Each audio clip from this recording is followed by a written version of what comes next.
You gotta be kidding me, dude. What do you hear? What do you say?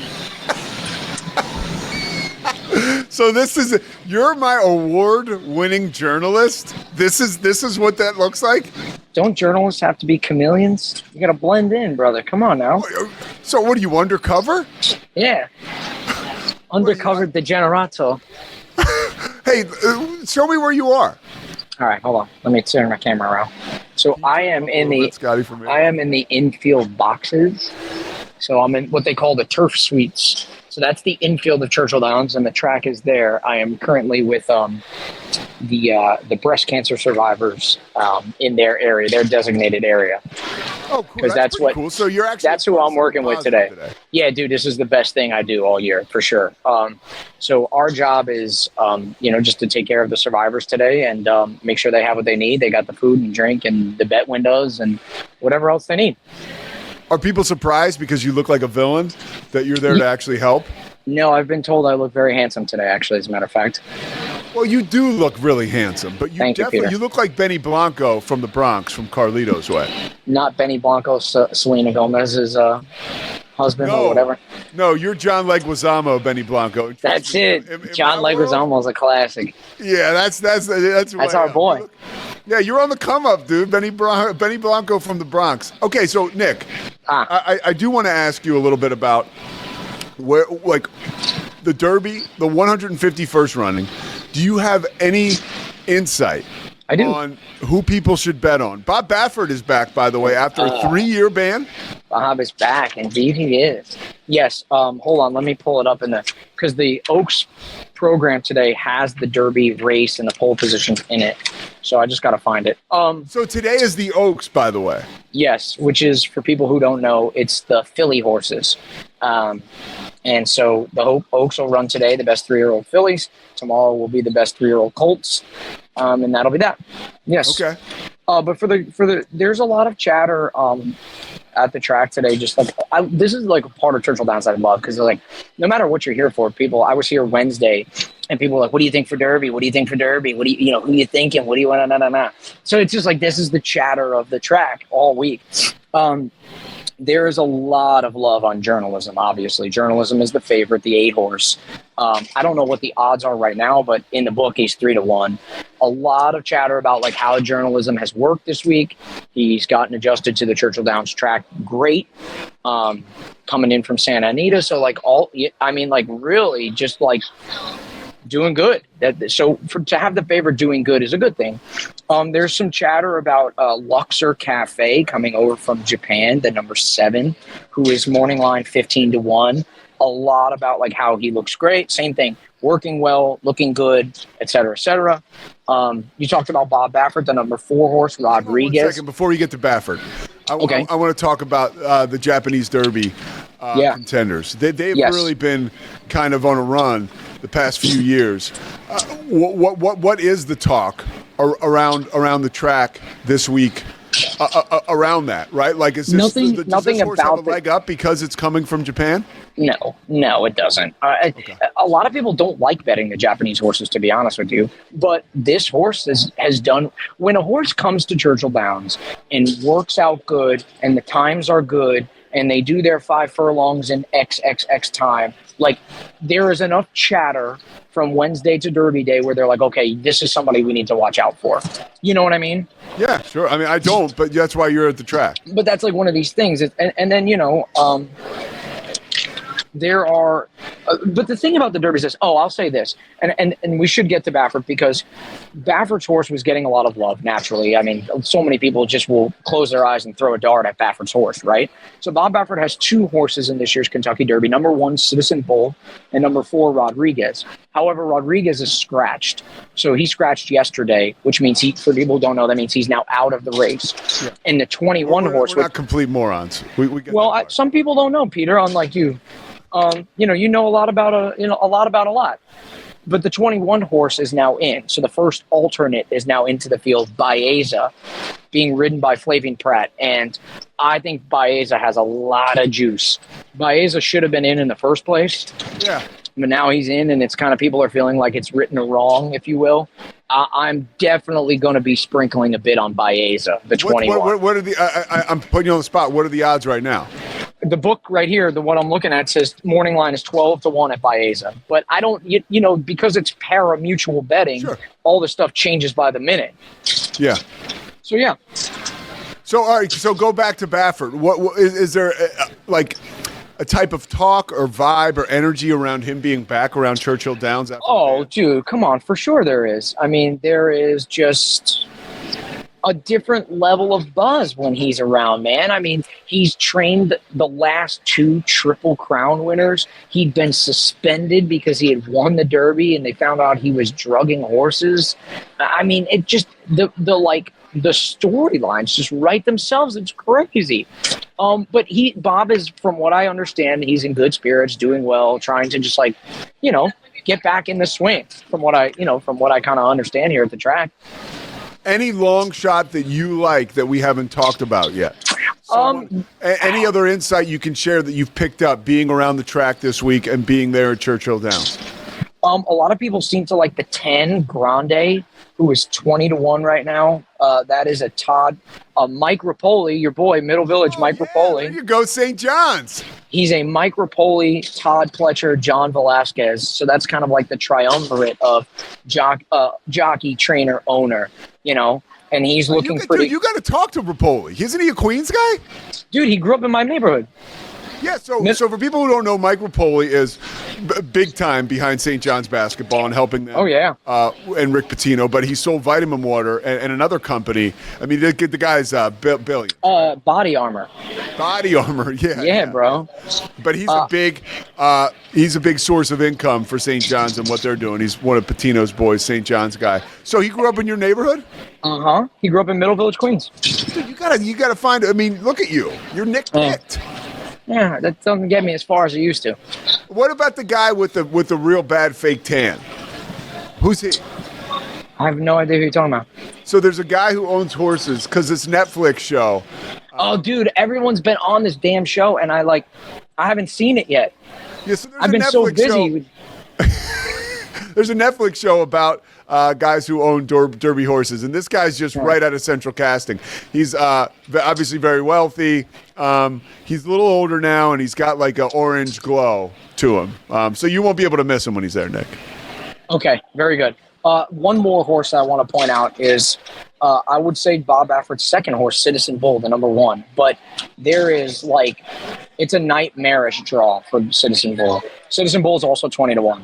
But drawing the rail in the Kentucky Derby is extremely, extremely hard to navigate because you're on the far inside, which means that you either have to get out in front of every other horse, and that means you expend too much energy, you kind of flame out.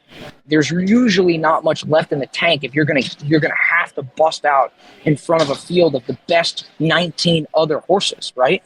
Either that or you get boxed in and there's nowhere for you to go. You don't have an avenue to wiggle your way out. And in the horse racing world, find a path or find a lane. There's no path to find. You just get smushed up against the rail. So drawing the 1, it really sucks to draw the 1, to draw the rail. So how tall are you, by the way? 5'5" on a good day. 5, so we'll say 5'6". How much you weigh? 145. Well, I mean, you should be auditioning for a job. See, I mean, you've got all this knowledge. You are a jockey. This is where you're wrong, my friend. I'm about 25 pounds too heavy to be a jock. Really? Yeah, they got to be, I think, between 118 and 128, I think is the weight class. Bro, I drink too much brown water to fit the weight class. Hey, is Shelly there with you? She's not. No, she's home working. Where's Olivia? Is she there? She's actually working. She's over on the far end. But yeah. So today is a very special day, and what you're doing for the breast cancer survivors is amazing. Yeah. What is the specific group of breast cancer survivors you're there working with? So the way that it works is that women get either they put their names in or other people put their names in, or sometimes like Churchill Downs can do some appointing, and more or less it's just like they get chosen to walk in what's called the Survivors Parade. So it's 3:00-ish or so, middle of the day on Oaks Day, all of the women and one of their guests, so, sisters, moms, husbands, daughters, what have you, they will walk on the turf, on the grass of Churchill Downs, and they'll get a standing ovation from the people in attendance and get recognized for beating cancer. Mostly it's breast and ovarian is what... Yeah, dude, it's good stuff. And they all have such amazing stories, such powerful women. Like, it is the coolest thing I do all year long. And so my job is just, like I said, to make sure that they have what they need today, that they're in good spirits and doing well. And in all fairness, you're working for a hospital there, correct? Yeah, I work for the healthcare system here. So, our cancer institute is the one that treats many of these women and and does a lot of their care, and sometimes they can actually be submitted to walk in this by some of the oncologists and some of the clinical staff. So it's really cool. It's very, very cool, and I thank you for sharing that with us. 2 more questions for you. What is like the party atmosphere like around there? I mean, it's almost noon, right? I mean, I imagine people are getting into the a little bit of that sauce. What's it like? So we've got, honestly, by me, it's calm, bro, because this is just like, it's not a rip-roaring time over here. On the other side, more on the front side and kind of in the grandstands, we just finished the second race. When is the third race here? Post time is in 20 minutes here now. Yeah. So we're getting into the third race. Post time is 11:58 my time. So, as the day winds on, the Oaks race is 5:50. So everything is what I would characterize it as is a very slow build, especially for Derby too. A lot of people are drinking and eating and hanging out, but like, it's all like you can feel that anxiety and that tension start to like slow build, and then boom. And then it's almost as if it's like the air has been let out of the building after the big races of the day. Everyone kind of either enjoys their win, kind of shrugs off the loss, and then it's just like, boom, we're out of here. So after race, I think the Oaks race today is race 9. So after race 9, or whenever the Oaks race is, people are out of here, dog. Like, it's like a sprint to the coach buses and get to the car in the parking lot. And then tonight is like what they call the galas. So there are several different parties that people will attend and some of the celebrities will go to. Like, you've seen Aaron Rodgers at the galas every year. Yeah. And so that's what the party kind of continues to the galas, and then boom, we're at Churchill Downs and we're at Derby Day. All right, Benny Blanco, who is going to win the Kentucky Derby? All right, I've got a couple of horses I think I really like. I've heard a lot of handicappers say this over the past several days. You're not going to let journalism beat you, right? So if you're going to do your exactas, you're going to do your trifectas, you're going to do your superfectas, you got to include the 8-horse journalism, because if you do it right, but he beats you, then you get screwed. But I like Luxor Cafe a lot. The Japanese horse, the 7. I like Burnham Square, the 9. I've seen some people doing a trifecta box of 7, 8, 9. I've seen some of that around here. I did really like Rodriguez, the 4, but he's out now.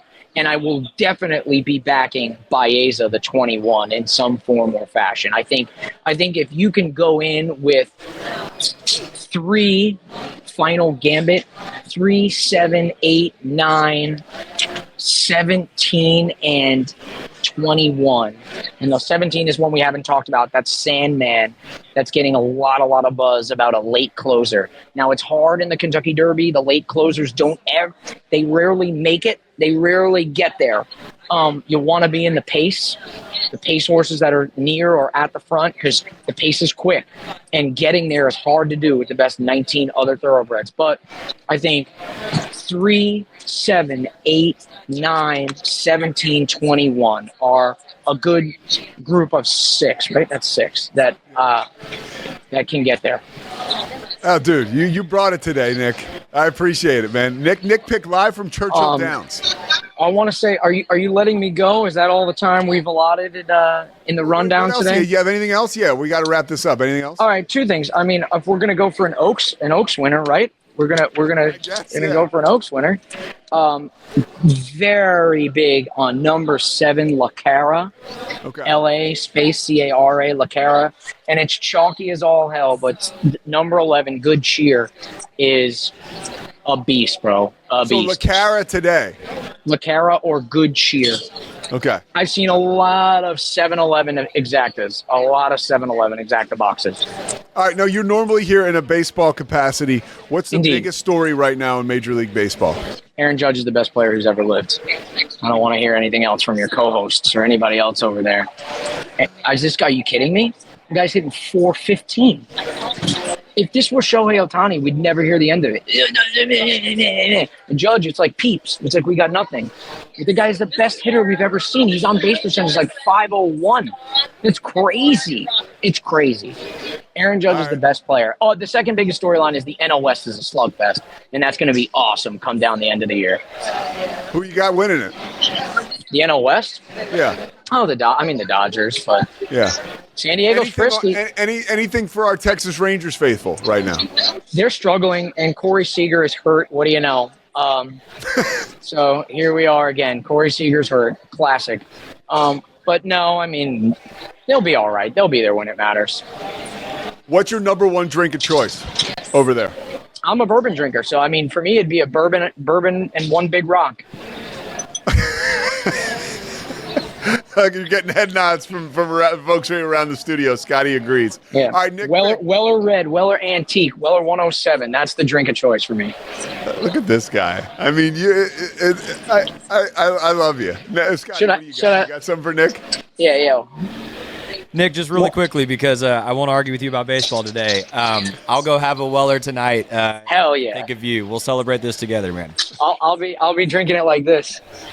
The Jalen Brunson. Like Jalen Brunson. Yeah. Oh, now you're on the Knicks bandwagon. We are the New York Knicks. We are the New York Knicks.